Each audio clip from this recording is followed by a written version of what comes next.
नमस्कार दोस्तों, मैं महेश उत्तराखंडी यूट्यूब चैनल पर आप सबका स्वागत करता हूं और मैं आप बधाई देता हूं कारगिल विजय दिवस की। जी हाँ, आज हम उस वीरों के पराक्रम की अदम्य साहस और शौर्य से जो जीता हुआ युद्ध है उसकी मैं आपके सामने गाथा कहने जा रहा हूं। हमारे इस युद्ध का इसलिए सबसे ज़्यादा महत्व है कि ये ऐसी विषम परिस्थितियों में ये युद्ध जीता गया और हमारे देश के जवानों के द्वारा विपरीत परिस्थितियों में पाकिस्तान दुश्मन हमारे ऊपर बैठा था और जहां पर वो गोला बारूद, आधुनिक हथियार और तमाम खाने का राशन, टेंट, स्नो, बर्फ में रहने के लिए जो जो आवश्यकताएं होती है वो सब उनके पास मौजूद थी। लेकिन हमारे जवानों ने उन विषम परिस्थितियों में वो नीचे से ऊपर चढ़ करके, जब ऊपर चढ़ते में वो देख लेते थे और एक पत्थर भी नीचे फेंक दे तो हमारा जवान चोटिल हो सकता था, मर सकता था और वो देख लेते थे। लेकिन रात को चढ़ना था चढ़ाई में और ऊंची चोटियों में जाकर के फतेह हासिल करनी थी और हमारे जवानों ने फतेह हासिल की।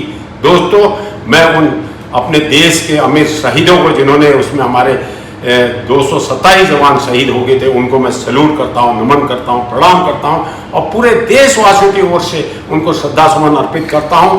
पूरे देश की जनता की भावनाएं उनके साथ हैं और उनके परिजनों को मैं इस दुख को उन्होंने जो सहन किया वो शक्ति दे और वो उनके शौर्य और पराक्रम की बदौलत दिन पर दिन उनका परिवार आगे बढ़े, हमारा देश तरक्की करे, ये मैं दुआएं देता हूँ। एक दो लाइन में आपके सामने कहूँगा। बंकरों में उनका छुपकर आना साजिश थी वह सोची, देश के लिए शहीद हुए जो बिल्कुल थे मनमौजी। दुनिया वालों किंतु किसी दिन सियाचिन आकर देखो, बर्फ से होली, तोप से दिवाली, रोज मनाते फौजी, रोज मनाते फौजी।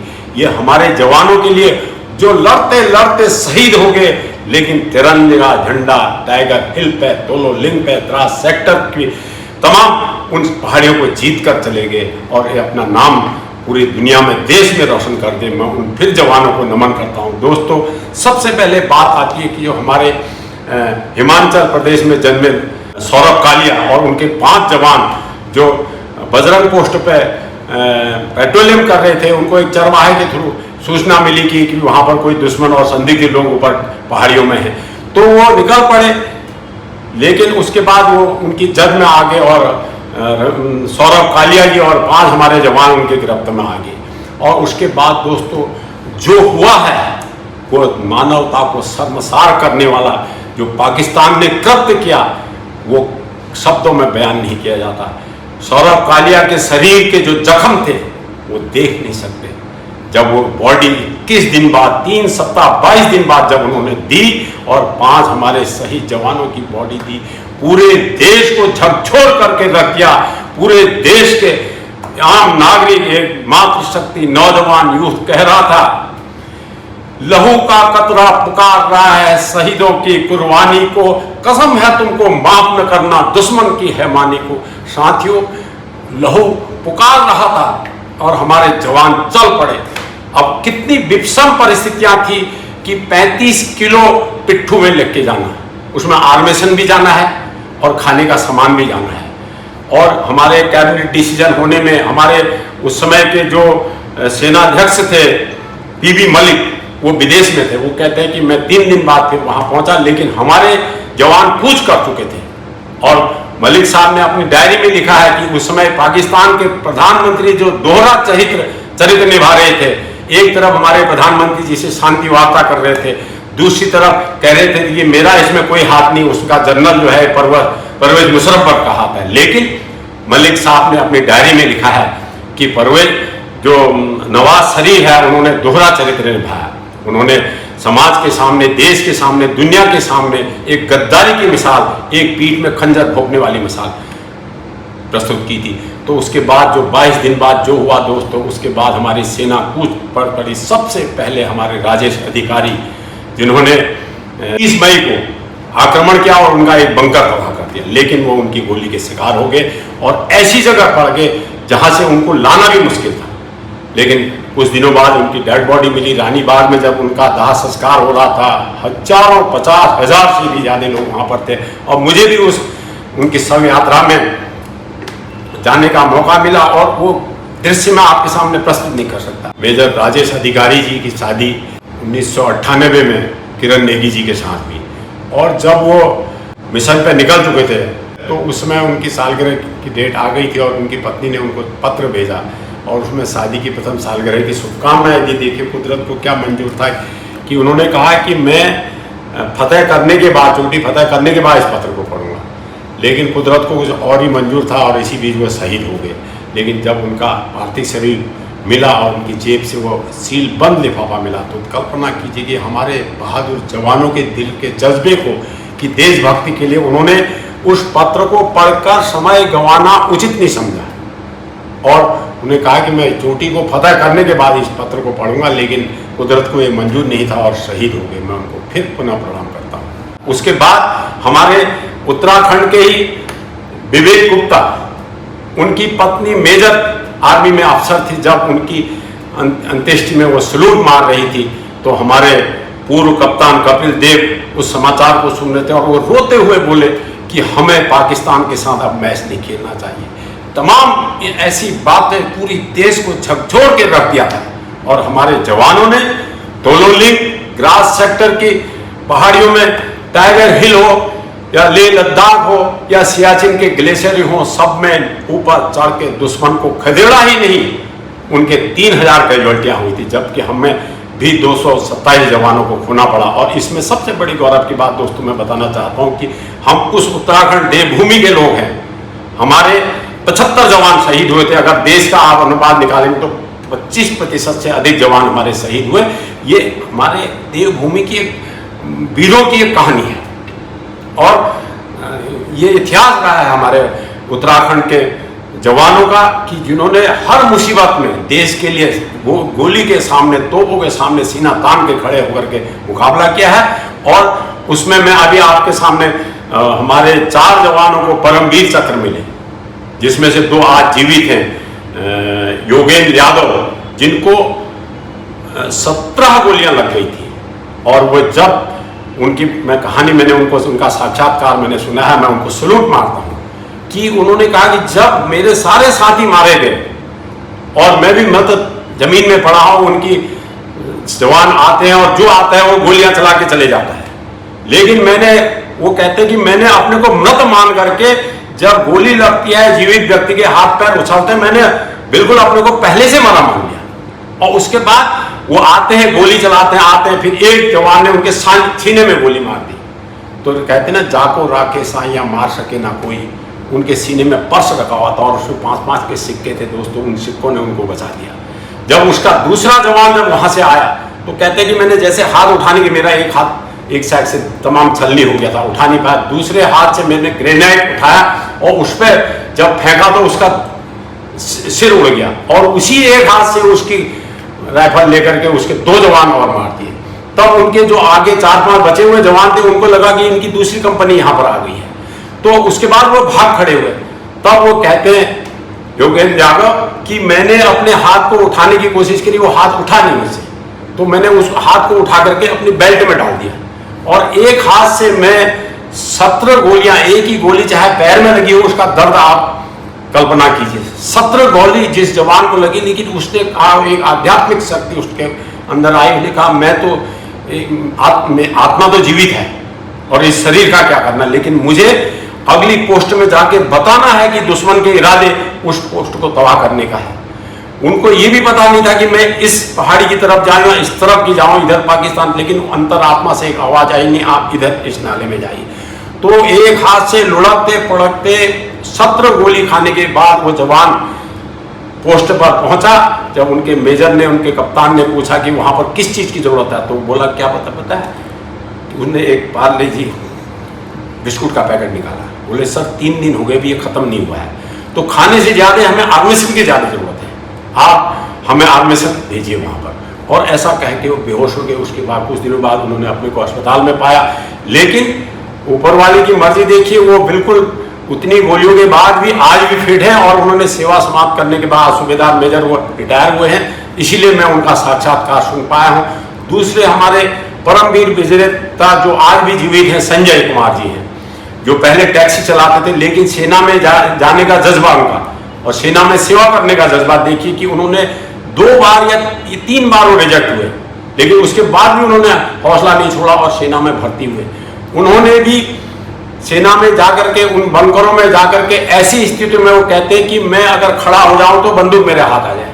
उतने नजदीक में जाकर के उन्होंने वहां पर वार करा और 3 जवान उनके मारे पाकिस्तान के। उसके बाद फिर वो जब भाग खड़े हुए उनको भी 3 गोलियां लग गई थी। 3 गोलियां लगने के बाद भी अगले बंकर तक गए और तोलोलिंग की पहाड़ी फतह करी। तो आज वो संजय भी जीवित है, मैं उनको भी नमन करता हूं। 2 जिन्होंने परमवीर चक्र, जो देश का सबसे बड़ा शौर्य है, वो उन्होंने प्राप्त किया।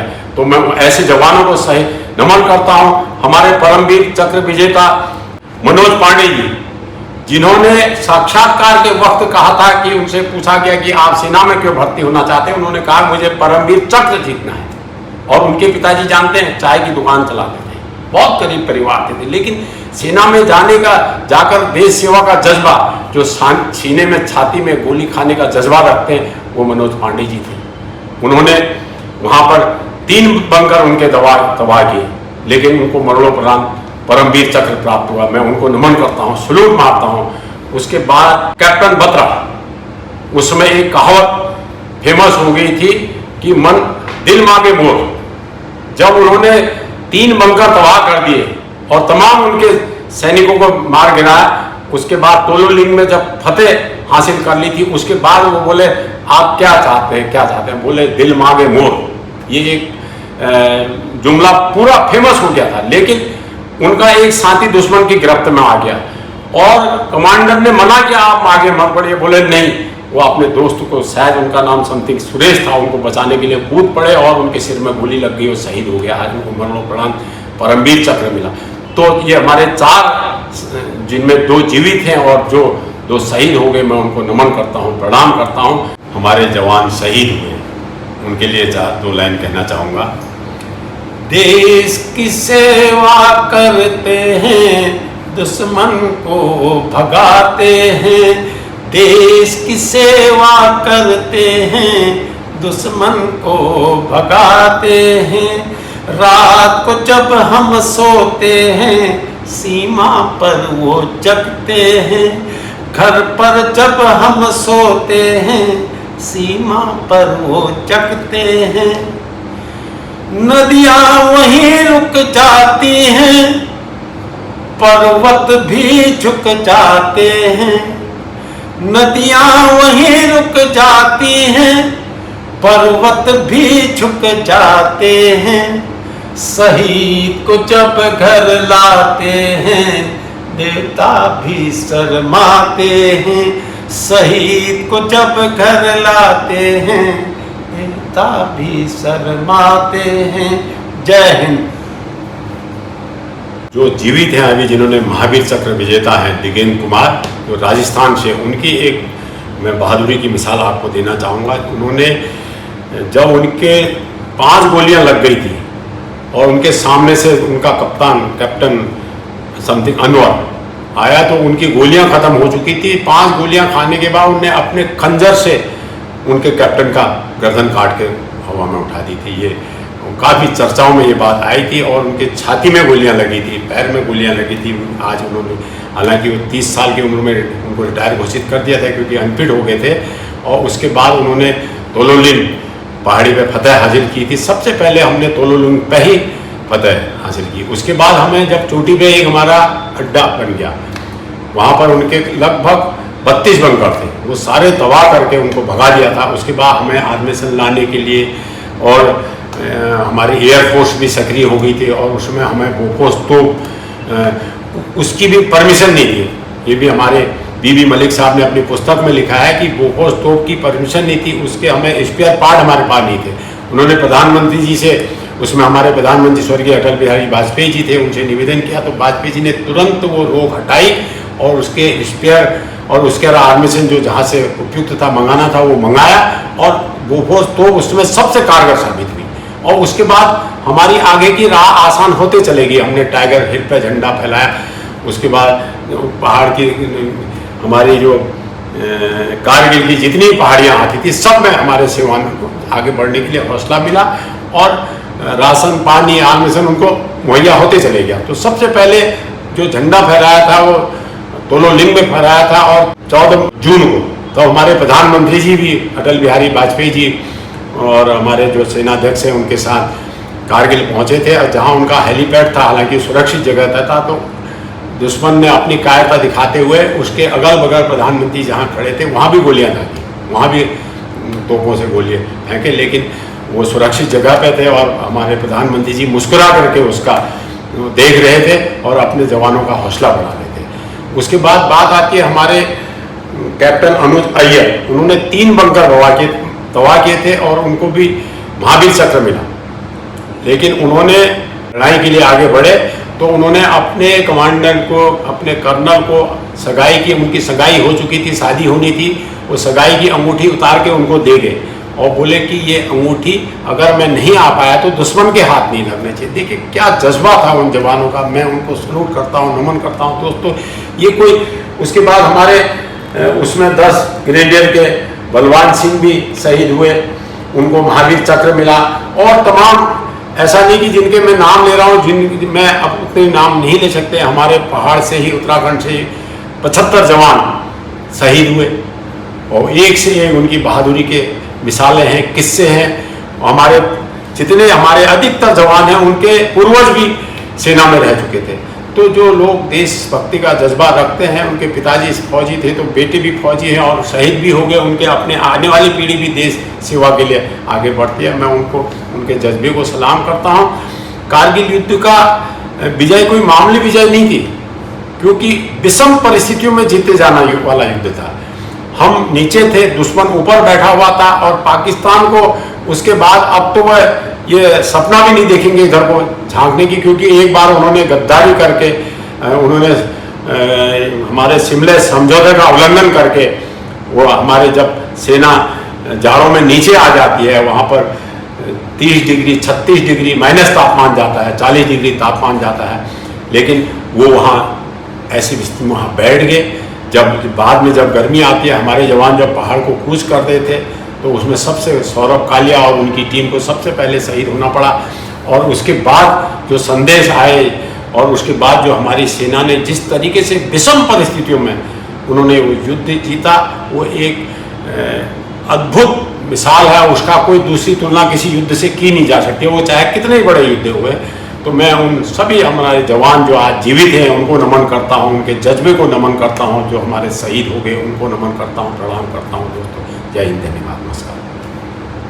दोस्तों, टाइगर हिल पे हमारे जवानों ने वह झंडा लगाया, फहराया, उस पर मैं 2 लाइन एक कविता कह के अपनी बात को समाप्त कर रहा हूँ। मुझे उम्मीद है कि आपको मेरा वक्तव्य, मेरी कविता जिस तरीके से मैंने सुनाई आपको अच्छी लगी हो, और अच्छी लगे तो आप इसको सब्सक्राइब कीजिए, मेरे चैनल को लाइक कीजिए, ताकि मैं नई नई बातों के साथ, नई नई खोजों के साथ आपके सामने दोबारा आ सकूं और मेरा मनोबल बढ़े। मैं जवानों ने तिरंगा जो फहराया उस पर 1-2 लाइन की कविता कह रहा हूँ। बर्फ में रोज रहते हैं, लंबी सांसें भरते हैं, बर्फ में रोज रहते हैं, लंबी सांसें भरते हैं, भारत माँ की सेवा को रात में भी जगते हैं, भारत माँ की सेवा को रात में भी जगते हैं। ऊंची उन चट्टानों में, बर्फीले तूफानों में, ऊंची उन चट्टानों में, बर्फीले तूफानों में, तिरंगा फिर लहराया है हमारे वीर जवानों ने, तिरंगा फिर लहराया है हमारे वीर जवानों ने। भारत माता की जय।